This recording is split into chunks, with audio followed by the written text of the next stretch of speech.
একটি মহিলা মাদ্রাসার 11 বছর বয়সের একটা মেয়ে ধর্ষিতা হয়েছে এবং প্রেগনেন্ট হয়েছে। ঘটনা আপনারা সবাই জানেন।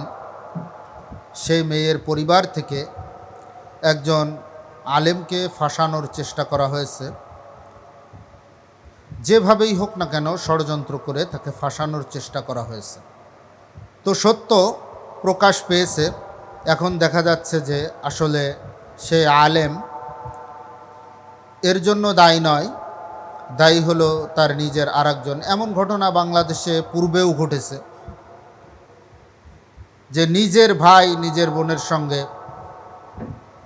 নিজের বোনকে প্রেগনেন্ট করে ফেলেছে, অথচ আরেকজনকে দায় চাপানোর মানুষ নিয়ে তাকে হেনস্থা করেছে। এ প্রমাণ আগেও আমরা দেখেছি। এবং এর পিছনে কেউ কেউ এখন দেখতেছি বড় আফসোস ও দুঃখের বিষয় হলো, কোনো মাদ্রাসায় হয়তো এমন কিছু জঘন্য কাজ হয়ে যেতেও পারে, সেগুলোকে আমরা যারা মাদ্রাসা বা মাদ্রাসায় পড়েছি বা পড়াই বা মাদ্রাসার মোহাব্বত করি, মাদ্রাসাওয়ালা, আমরা এগুলোকে কখনো সমর্থন করি না। আমরা চাই এ সমস্ত কাজের ভিতরে, নেক্কারজনক কাজের ভিতরে যারা জড়িত তাদের দৃষ্টান্তমূলক শাস্তি হোক, এটাও আমরা চাই। তবে সঙ্গে সঙ্গে এটাও আমরা বলতে চাই যে একেবার ধরেই মাদ্রাসার হুজুর বলে বা আমার মনে মনে মাদ্রাসা বিদ্বেষ পোষণ করি, এখন মাদ্রাসার একটা ফাঁক ফোকড় পেয়েছি, এখন মাদ্রাসা যেখানে শুই যায় না ওখানে আমি কুড়াল দেওয়ার চেষ্টা করব, এটা হলো আফসোসের বিষয়, এটা হলো পরিতাপের বিষয়। যেখানে 90% মুসলমানের দেশ, সেখানে মাদ্রাসা বিদ্বেষকে এতটা প্রমোট করা হয় যে একটু ফাঁক ফোকড় পেলেই, আমরা পূর্বেও দেখেছি। আমরাও চাই এরকম নেক্কারজনক যে সমস্ত ঘটনা ঘটে এর বিচার হোক এবং দৃষ্টান্তমূলক শাস্তি হোক। কিন্তু আমরা এটা কখনো চাই না যে একেবারে ধরেই কোনো যাচাই বাছাই না করেই একজন মাদ্রাসাওয়ালা, একজন হুজুর বা একজন সাধারণ মানুষ, সে মাদ্রাসাওয়ালা না হোক, একজন সাধারণ মানুষ, মনে করুন একজন, যেহেতু দেশটা মুসলমান সংখ্যাগরিষ্ঠের দেশ, এখানে আমাদের হিন্দু ভাইয়েরা সংখ্যালঘু, হিন্দু ভাইয়েরাও মনে করুন যে এরকম একটা কোনো অন্যায় কাজ করলো, তাহলে সেটা যাচাই বাছাই করা এবং সেটা মব ক্রিয়েট করে সেখানে আইন নিজের হাতে তুলে না নেওয়া, আইনের মাধ্যমে তাকে শাস্তি দেওয়া। কিন্তু আমরা অনেক ক্ষেত্রে দেখি যদি মাদ্রাসা বা কোনো ধর্মীয় প্রতিষ্ঠান বা কোনো ধর্মীয় সংগঠন বা কোনো ধর্মীয় ব্যক্তিবর্গ এরকম কোনো নেক্কারজনক কাজের সম্মুখীন হয় বা কাজের মিথ্যা অপবাদ তার উপরে আরোপ করা হয়, তখন হুটহাট করেই বাংলাদেশের হলুদ মিডিয়াগুলোও সেখানে ফলাও করে প্রচার করে যে মাদ্রাসাগুলো বন্ধ করে দেওয়া দরকার, মাদ্রাসাগুলোর শিক্ষার সংস্কারের দরকার, মাদ্রাসার এই সংস্কারের দরকার, ওই সংস্কারের দরকার। ভাইরা আমার, আপনাদের স্কুল কলেজ ভার্সিটিতে প্রত্যেক দিন ছাত্র কর্তৃক শিক্ষক লাঞ্ছিত হয়, প্রত্যেক দিন ছেলে মেয়েদের অবাধ মিলামেশা, ধর্ষণ, খুন, রাহাজানি, অস্ত্রের মহড়া,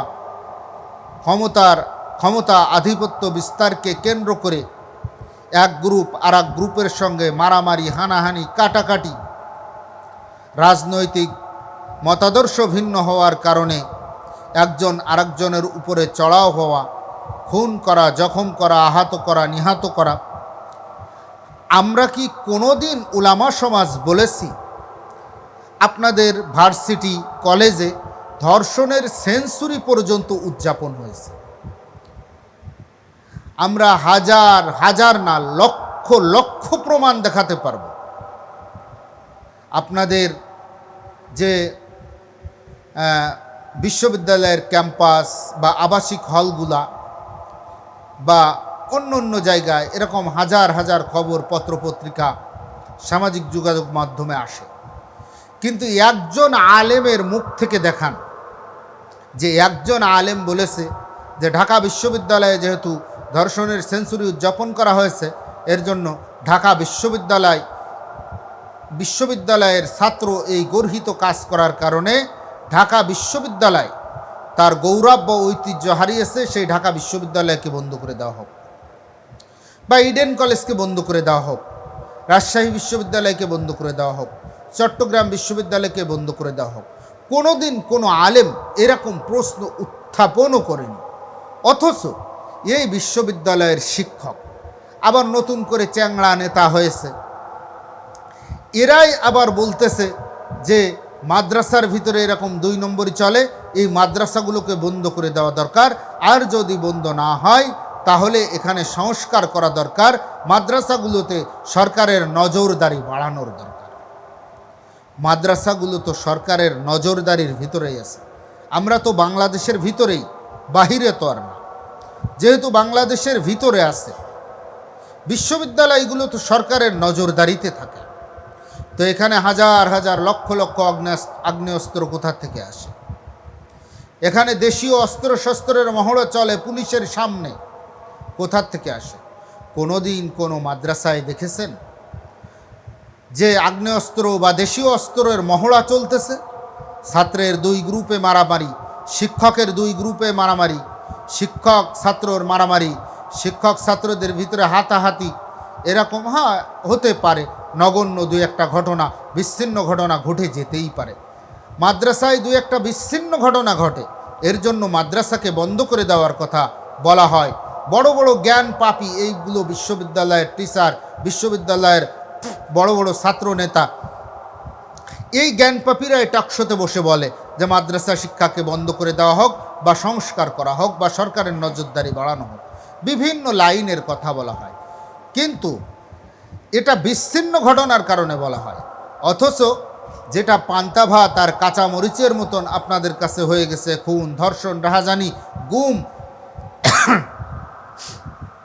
এগুলো পান্তা ভাত আর কাঁচা মরিচের মতন হয়ে যাওয়ার পরেও উলামায়ে কেরাম কিন্তু কখনো প্রতিষ্ঠানে কোনো দুর্ঘটনা ঘটে যাওয়ার কারণে প্রতিষ্ঠানকে দায়ী করে বন্ধ করার কথা বলার মতন পাগল কওমি উলামায়ে কেরাম এখন হয় নাই।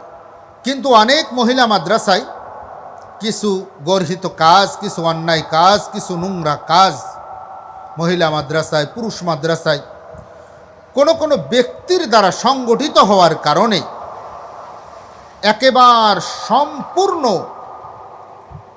মাদ্রাসা শিক্ষা নামক প্রতিষ্ঠানের উপরে দায় চাপিয়ে দিয়ে এই শিক্ষা ব্যবস্থাটাকেই কলুষিত করার ঘৃণ্য ষড়যন্ত্র যে হলুদ মিডিয়াগুলো চালাচ্ছে, এই মিডিয়াগুলোর বিরোধিতা অবশ্যই আমরা করি। অনেকেই আবার দেখা যায় মুখে মুখে মাদ্রাসা প্রেমী, মুখে মুখে আলেম প্রেমী, কিন্তু নির্ধারিত একটা দলের আলেম প্রেমী, নির্ধারিত একটা দলের মাদ্রাসা প্রেমী। তারা নির্ধারিত একটা দলের কর্মীদের যেমন মানসিকতা আছে তার প্রেমী, কিন্তু আসলে তারা ইসলাম প্রেমী নয়। ইসলাম প্রেমী যদি প্রকৃতপক্ষে হতো তাহলে মুখেও তারা মাদ্রাসা আলেম উলামাকে ভালোবাসত। কিন্তু মুখে মাদ্রাসাকে ভালোবাসে, আলেম উলামাকে ভালোবাসে, কিন্তু ফেসবুকে পোস্ট করতেছে কওমি মাদ্রাসার বিরুদ্ধে। এই কথাটা পড়লে বা ফেসবুকের ভিতরে দেখলে একটা বইয়ের কথা মনে পড়ে। বইটা অনেক ছোটোবেলায় পড়েছিলাম, কথা সত্য মতলব খারাপ। কথা সত্য মতলব খারাপ। অধিকাংশ জায়গায় দেখতেছি কওমি উলামায়ে কেরামের মহিলা মাদ্রাসা, আমরাও কওমি উলামায়ে কেরাম যারা আছি তারা সর্বদা বলতেছি যে মহিলা মাদ্রাসা আবাসিক হওয়ার কোনো প্রয়োজন নেই। মহিলা মাদ্রাসাগুলো সব অনাবাসিক হোক, স্কুলের মতন, কলেজের মতন ক্লাস করে বাড়িতে চলে যাবে, কাছে কাছে প্রতিষ্ঠান থাকবে, সেখানে পড়বে, বাস ক্লাস করে বাড়িতে চলে যাবে। সে স্কুলে যেমন ক্লাস করে 9টা থেকে 3টা পর্যন্ত বা 7টা থেকে 1টা পর্যন্ত এরকম যে ক্লাস টাইম হওয়ার পরে বাড়ি চলে যায়, বাস বাড়ি চলে যাবে। এখানে এটা আমরা কওমি উলামায়ে কেরাম এটাও প্রস্তাব দিয়েছি যে কওমি মাদ্রাসার কোনো মহিলা মাদ্রাসার পুরুষ শিক্ষক হতে পারবে না। সবগুলো মহিলা শিক্ষিকা থাকবে, সেখানে পুরুষের কোনো ধরা ছোঁয়াই থাকবে না, তাহলে ফিতনা ফাসাদ হওয়ার সংখ্যা খুবই কম। কিন্তু আমরা যে থিওরি দিচ্ছি, হয়তো অনেক ছোটোখাটো মাদ্রাসাগুলো তাদের জনবল বা অর্থবল যে কারণেই হোক না কেন এই ব্যবস্থাগুলো তারা করতে পারতেছে না স্বয়ংসম্পূর্ণ। এর জন্য তারা হয়তো পুরুষ শিক্ষক দিয়ে ক্লাস চালাচ্ছে, বা তাদের সিলেবাস পূর্ণ করতে গেলে পুরুষ শিক্ষক অনেক সময় অনেক যোগ্য হয়, তাদেরকে দিয়ে চালাতে হচ্ছে। এতে কিছু কিছু বিচ্ছিন্ন ঘটনা ঘটে যেতেও পারে, কিন্তু যাওয়ার পরে নাস্তিক বেঈমানেরা তো ট্রোল করতেছে, এটা তো সত্য। এখন দেখতেছি যারা ইসলাম ইসলাম করে মুখে ফেনা তুলে ফেলে, এই রকম লেভেলের কিছু লোকও এই মাদ্রাসার বিরোধিতা করে সদা সর্বদা তাদের যে কার্যক্রম, সদা সর্বদা তাদের মননে আসলে আছে হলো কওমি মাদ্রাসা বিদ্বেষ, কিন্তু সরাসরি প্রকাশ করতে পারে না। সরাসরি প্রকাশ করলে ইসলাম সমাজ, মুসলিম সমাজ বিরোধী হয়ে যাবে, এর জন্য সরাসরি প্রকাশ করতে পারে না। এখন কি করবে? ওই যে নেক্সট সূরাতে শয়তান যেমন ধোঁকা দেয়, যে নেক্সট সূরাতে শয়তান ধোঁকা দিল যে কালিমা পড়া খুবই উত্তম কাজ, কারণ রাসূল করিম সাল্লাল্লাহু আলাইহি সাল্লাম বলেন, মান ক্বালা লা ইলাহা ইল্লাল্লাহ দাখালাল জান্নাহ। শয়তান মানুষ যখন নামাজে দাঁড়ায়, তখন নামাজের ভিতরে এসে যারা মূর্খ তাদেরকে ধোঁকা দেয়। দেখো, কালিমা খুব বড় জিনিস, তোমার এই সূরা কিরাত পড়ার দরকার নেই, তুমি এখানে 70 বার কালিমা পড়ে তারপর রুকুতে চলে যাও, বাস লা ইলাহা ইল্লাল্লাহ মুহাম্মাদুর রাসূলুল্লাহ 70 বার গুনে গুনে পড়ে বাস রুকুতে চলে গেল, নামাজ শেষ করে দিল। সব জায়গায় লা ইলাহা ইল্লাল্লাহ, কোনো সুবহানা রব্বিয়াল আযীম নেই, সুবহানা রব্বিয়াল আলা নেই, সূরা নেই, কিরাত নেই, আত্তাহিয়াতু নেই, দুরূদ শরীফ নেই, দুআয়ে মাসুরা নেই, কিচ্ছু নেই, শুধু লা ইলাহা ইল্লাল্লাহ মুহাম্মাদুর রাসূলুল্লাহ। কারণ কি? হাদিসের ভিতরে আসছে লা ইলাহা ইল্লাল্লাহ যে বলবে সে জান্নাতে চলে যাবে। এখন এই কেউ কেউ হলো এই রকম যে সরাসরি বিরোধিতা করতে পারে না। এখন কি করা যাবে? সরাসরি বিরোধিতা করলে তো সবাই শত্রু হয়ে যাবে, সবাই আমাকে শত্রু মনে করবে। কিন্তু এখন পাইছি, ছিদ্র একটা পাইছি, এখন কি করা যায়? ছিদ্র একটা পাওয়ার সঙ্গে সঙ্গে যেখানে সুই ঢুকবে না সেখানে মোটামুটি কুড়োল দেওয়ার চেষ্টা করতেছে, আর মুখে মুখে বলতেছে হ্যাঁ আমরা আসি, ইসলাম জিন্দাবাদ, ইসলাম জিন্দাবাদ। আপনি যেমন বলতেছেন ইসলাম জিন্দাবাদ, আমিও তেমন বলতেছি ইসলাম জিন্দাবাদ। আপনার সঙ্গে আমার সঙ্গে মন মানসিকতার পার্থক্য হলো, আপনি ফাঁক পাইলে সেখানে কুড়োল ঢুকানোর চেষ্টা করতেছেন, আমি ফাঁক পাইলে সেটার সমালোচনা করতেছি এবং সেটাকে সংশোধন হওয়ার জন্য বলতেছি এবং সেটাকে আরও বড় করে দেখাচ্ছি না। আপনি মূলত যারা ফাঁক পাইলেই সুই ঢুকানোর ছিদ্র পেয়ে কুড়াল ঢুকাতে চেষ্টা করতেছেন, তারা মূলত মনের ভিতরে, মননে মস্তিষ্কের ভিতরে মাদ্রাসা বিদ্বেষকে লালন করতেছেন, কুরআনের বিদ্বেষকে লালন করতেছেন, হাদিসের বিদ্বেষকে লালন করতেছেন। এর জন্য ভাইরা আমার, এরকম মন মানসিকতা যদি থাকে যা আমার কথার দ্বারা, আমার কাজের দ্বারা, আমার ফেসবুক পোস্টের দ্বারা, আমার সামাজিক যোগাযোগ মাধ্যমে বিভিন্ন কার্যক্রমের সঙ্গে সংযুক্ত হওয়ার দ্বারা আমি মাদ্রাসা বিদ্বেষী বলে, আমি সাহাবা বিদ্বেষী বলে, আমি নবী বিদ্বেষী বলে, আমি কোরআন বিদ্বেষী বলে প্রমাণিত হয়ে যাচ্ছি, তাহলে আমরা এখান থেকে সতর্ক হই, নইলে কিয়ামতের ময়দানে আমি জবাব দেওয়ার মতন উপযুক্ত জবাব খুঁজে পাব না। এর জন্য ভাইরা আমার, নাস্তিক বেঈমানেরা বিরোধিতা করতেই পারে, আর বিশেষ করে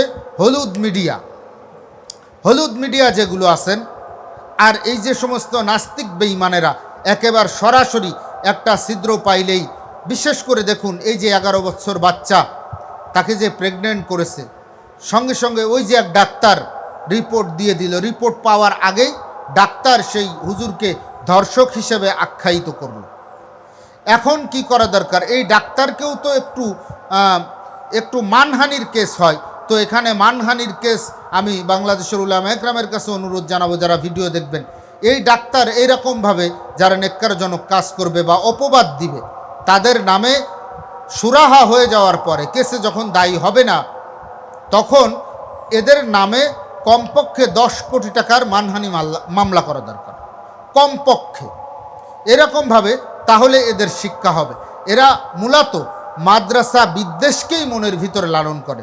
আল হলুদ মিডিয়া সম্পর্কে এবং যারা এরকম মাদ্রাসা বিদ্বেষকে লালন করেন তাদের সম্পর্কে আমার এবং সমস্ত কওমি উলামা একরামের ফতোয়া হলো, আপনারা বেজন্মা, আপনারা জারস সন্তান, আপনাদের কোনো জন্মের ঠিক নাই, আপনারা শূকর কুকুরের থেকেও নিকৃষ্ট। এই ফতোয়া উলামা একরামের পক্ষ থেকে আপনারা নির্দ্বিধায় যেখানে বলে দিবেন। মাদ্রাসা বিদ্বেষকে যারা লালন করেন তারা আপনারা স্পষ্ট ভাষায় বলতেছি, আপনারা বেওয়ারিশ, আপনাদের জন্মের কোনো ঠিক নেই, আপনারা জারস সন্তান, আপনারা কোনো হালাল পিতামাতার সন্তান নয়, আপনারা হারামজাদা হারামজাদা হারামজাদা।